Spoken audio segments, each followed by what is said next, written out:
Hi guys and welcome back to the channel. It's Dave from Horizon Fish Keeping. Today we're just going to do a bit of a vlog on what we've been up to in the fish room and some other things that came up during other episodes of vlog 1. So we're only on number 2, so it's quite a new channel.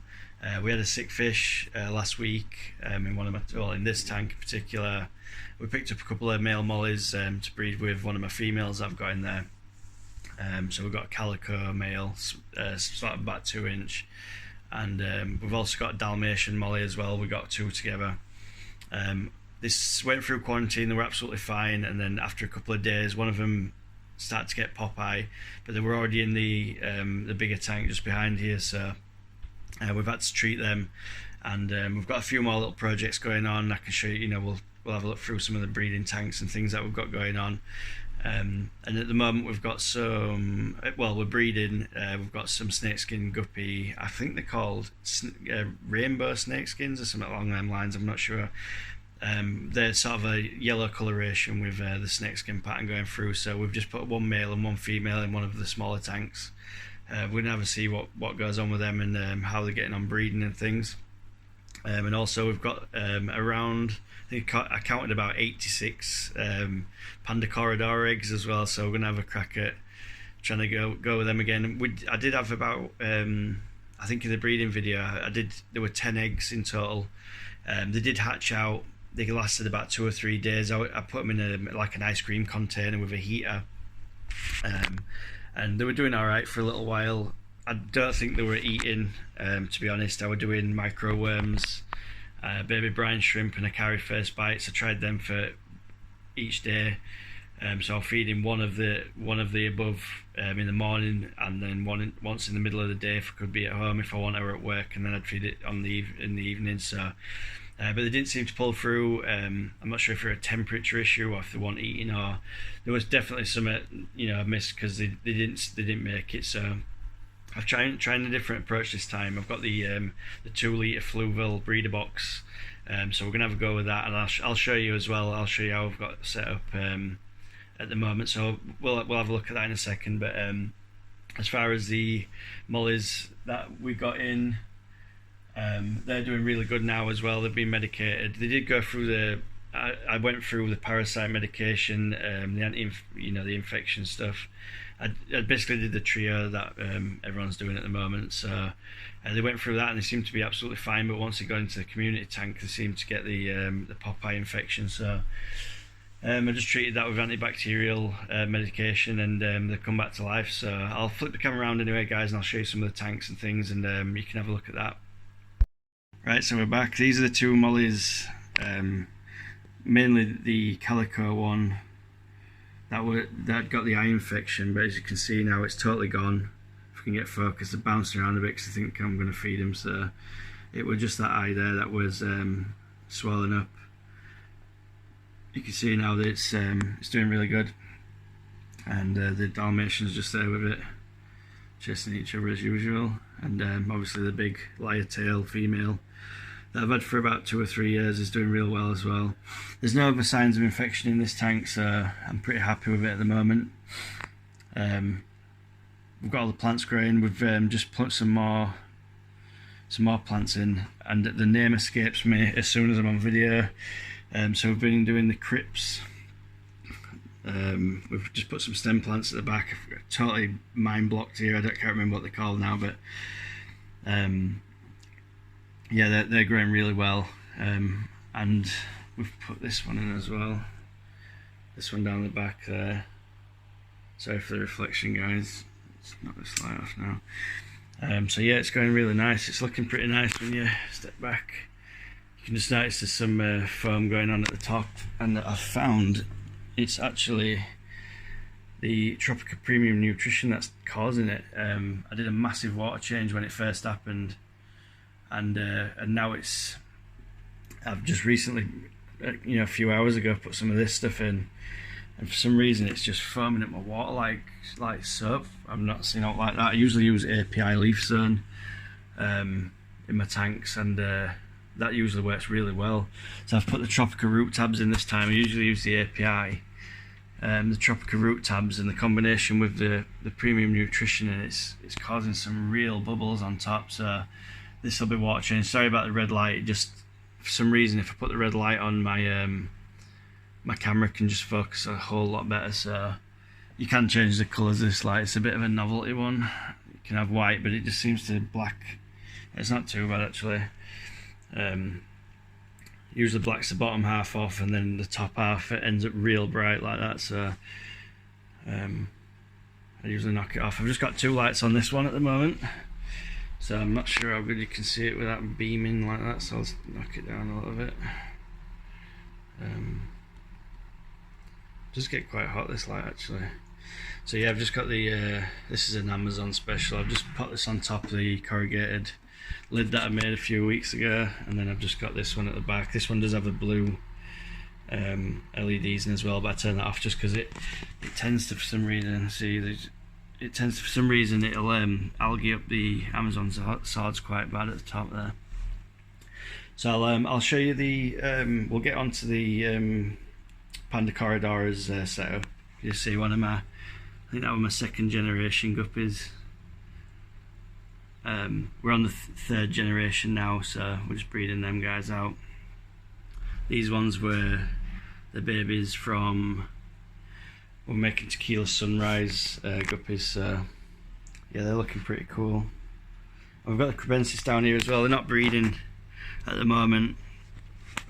We've had 1 spawn off them, but unfortunately they got spooked, and for some reason they seem to have eaten their eggs. She was holding the male off quite well from going inside the cave, but obviously something happened, and they decided they wanted to kick off a bit. But I've not seen any spawning action from these guys since.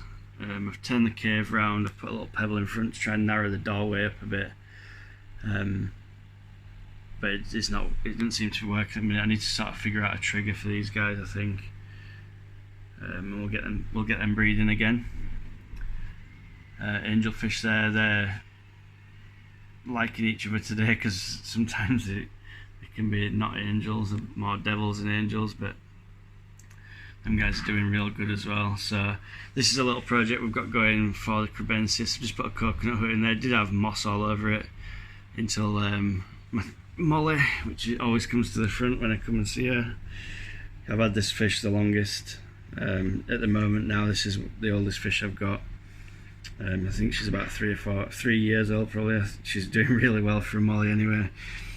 But yeah, she likes to eat the Java moss. So wherever I put it, she tends to go and eat it. Bit of a random one. These are my 2 banded rainbow fish. That's the male, who's doing real well. Most of these guys in here I've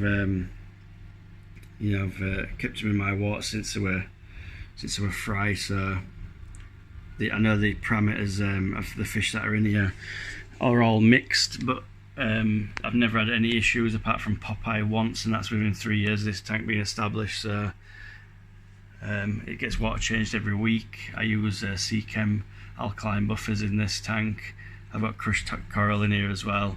It's running on CO2 for the plants. I've got the air stones running at the back as well. Obviously it's a fully planted tank. There's absolutely loads of different varieties and species of plants in this tank. Amazon swords, Anubias. This is it escapes me. These I always forget the names of the stem plants. I think it's Rotala rotundifolia, this one. There's some Rotala rotundifolia behind that one as well. It's just a little bit shorter. I think that one's, I can't remember. These ones are Crips. This is a Cripwente, a small Amazon sword, 2 big Amazon mother plants, obviously Java moss or Christmas moss, I'm not sure which one it is. Loads of Anubias down that bogwood there, it's all been stuck on. We're starting some Java ferns there as well, and then we've just put these stem plants in again, just behind. Again, the name escapes me, I've forgotten what it's called. No, I can't remember. I always forget when I'm on camera. And then we've got some Liliopsis down the bottom there, some more Liliopsis just here, or micro sword I think they call it. another Java fern, and then this is dwarf hairgrass at the front, which we're trying to carpet out. It's quite new. It's sending runners out and things, but it's not. That's hence why we've put this light at the front as well, to give the foreground more light, and we've kicked on the CO2 as well, just to get hopefully get this carpet in a little bit. So yeah, it's looking alright. It's looking pretty good. We'll jump onto the tank I'm using now to do the Panda corridors, and we'll have a little chat about that.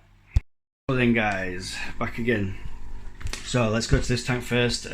Basically it's just a bit of it's a real oddball setup at the minute, because I've took all the plants out so it looks bare. This has got a couple of crypts in there as well. They hide out just under there. You can probably just see, they'll probably run back now I've come close. And there's the female's just there. She likes to hide behind the wood. Basically it all needs planting out again. I've just sort of been water changing. I cleaned it all out. We got some snail leeches in this tank, so I just ripped it all down. I'm going to change the substrate probably as well. We've got some fluval stratum there. I'm thinking about putting some of that in with the dwarf cichlids. So this is a bit of an ongoing project. We've got a few guppy fry in here. I think they were from just some random batch of guppy fry, so they're just in there as divers really, more than out. Moving on. On this tank here, it's just a small 11 litre tank. It's just holding some guppies at the moment. These are my 3rd generation snake skins that I was talking about before. There's 2 females just there. You can see the snake skin pattern on the back of them. And then there's a male. The male's just down here somewhere. He likes to play down here a bit. Yeah, there we go. See if we can get him to come down so you can get a good shot of him. He's really active, this guy. He swims around like an absolute nutcase. There it goes. It's a bit hard to see this one because I've got a breeder box hanging off this tank. I'm just using that for my panda fry. So basically what I've done is I've just put this, it's a fluval 2 litre breeder box. The air stone doesn't usually come like that. I've modified the lid and also modified this part here just for my own use really. I've just put a suction cup on top there. It's got a small hole for feeding just at the top there. I've just put a suction cup and an air line with an air stone on connected. If you just go down, and it just causes a better circulation. I know it does circulate anyway, but it just causes a bit more circulation. Also this box is now aerated, and it's quite an important thing to do, especially with a newborn fry. You don't want it sort of turbid where it's, you know, the water's going around so fast that the fry are bouncing all off at walls and stuff. But it does want a good amount of circulation, also a good amount of air. This part of the breeder box here, I've used one of their dividers. You get 2 with it, so there's 3 points you can divide. You can divide it in half or into thirds. So this is a third, and then this part here, I just keep empty. And the way I modify it is I put one of the dividers in, obviously, and then I get some media. I buy these sponges in sheets for my canister filter, and I just cut a piece down because when I did my ram fry, they were actually swimming through the gaps somehow, magically, ending up in here and then coming to the top, and as you can see just there's an overflow. If I just lift this lid off, just put this to one side a moment, there's just an overflow here. Well, this overflow, you do get 2 with it, but you can see the gaps are just slightly too big. You could have done with a bit of a different overflow. Fluvals listening to me, I doubt highly, but yeah. And what happened then? What they were going into the bigger tank and getting eaten by other things. So lesson learned. I put a sponge there, and I usually do have a piece that goes there as well, but for some reason I didn't put it back in last night when I've been cleaning up and things. So that's how I do the setup for the breeder box anyway, if anyone wants to know. On this particular breeder box, it's really good. You can get it in 1 litre or 2 litre. It's made by Fluval. And you can just see there's a pipe coming up, and that's just pushing on an air stern. An air line. You can just see at the back there. There's an air line connected there, and then the air rises up that pipe, comes up out of the water, and then over the top, and ends up on top of the breeder box. And what this does is, as the tank water from the tank behind flows through, it creates like a circular pattern like that. So it's constantly getting new water put into this breeder box from the tank behind. Now, yeah, I can see what everyone's thinking. Well, that tank's not that big, but honestly, if you're doing things, I used to do frying boxes like this. I watched Dean on Dean's Fish Room, and basically he's doing the same thing as this, but on a bigger scale. So where he's got 6 or 7 of these floating around the top of a 100 litre tanks or whatever, 40 gallon tank, 40 gallon breeder. This is exactly the same concept, just on a smaller scale. So basically what I've got there is 2 litres, which is now 15, 16 litres with the tank behind, and that gives you a bigger volume of water. It's much easier to keep your parameters straight when you've got more water. So this is how I've done it.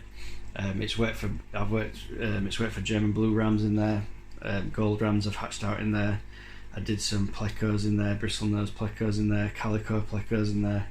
It's a brilliant thing, and like I say, they do it in a 1 litre and a 2 litre. This one is the 2 litre one, and it's brilliant. The only thing that I would say is I think it'd be better if it had the air stern in it, just like that, or some sort of way of putting the air stern in it. Hence why I've modified it myself. But everyone does it their own way. You don't have to have that in if you don't want. You can just have it like that, and it'll be absolutely fine.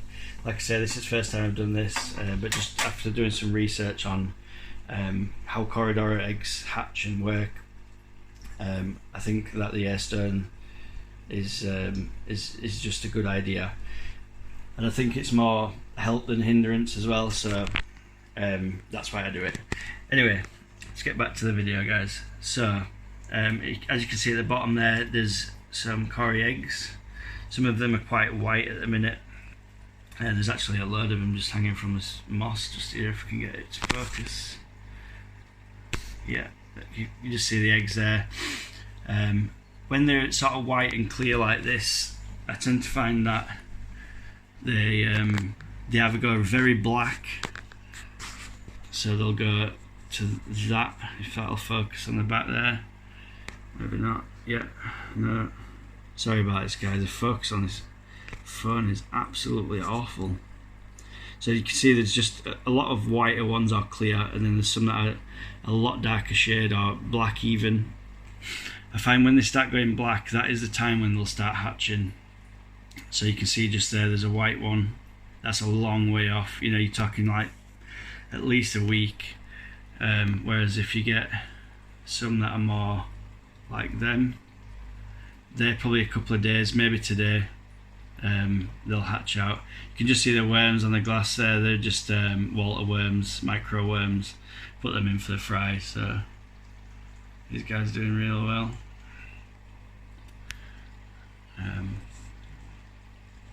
Yeah, you can just see the micro worms that are dashing about everywhere. They've come out of the tank behind because I had some fry in there. So the airline's pumped them up, so you can just see them everywhere. Micro worms for fun. Them guys live wiggling around on the glass. You can just see them everywhere, dashing about. So yeah, they're doing really well. And we do have some wigglers in this tank. If we just lift this Java moss, we might get to see some. Yeah, there's one guy there, look. He's just having a good time bouncing around, and trying. See if we can zoom in a little bit on him. Sorry, it's not the cleanest of boxes, but the fry actually like this. Being a bit disgusting and dirty. Yeah, you can just see. Trying to get a good shot, but my zoom is awful. Yeah, you can just see that guy's sort of skidding out and going crackers. We can get a better view from the above. No, there's too much water movement. But yeah, they're doing real good anyway. I reckon sort of about maybe 2 or 3 days, because these guys have been in here for just overnight, you see, so you can see there's one guy. I can just get it to zoom. There's just one there as well. Little wigglers, so they're doing alright. Yeah, so that's enough about that. So that's the panda corridors. What I'll do is, guys, I'll put another update on this video on another video if you want to check out how the corridors are doing and how they're growing. I think there's 80 eggs in here, so if we don't get 1 or 2 out of this, I'm going to give up and pack all the fish tanks up and start something else, might start skiing or something. But yeah, we're just going to see how these guys get on for now. This is vlog number 2. If you can just like and subscribe to my channel, it'd be amazing, and we'll catch you on the next one. Peace.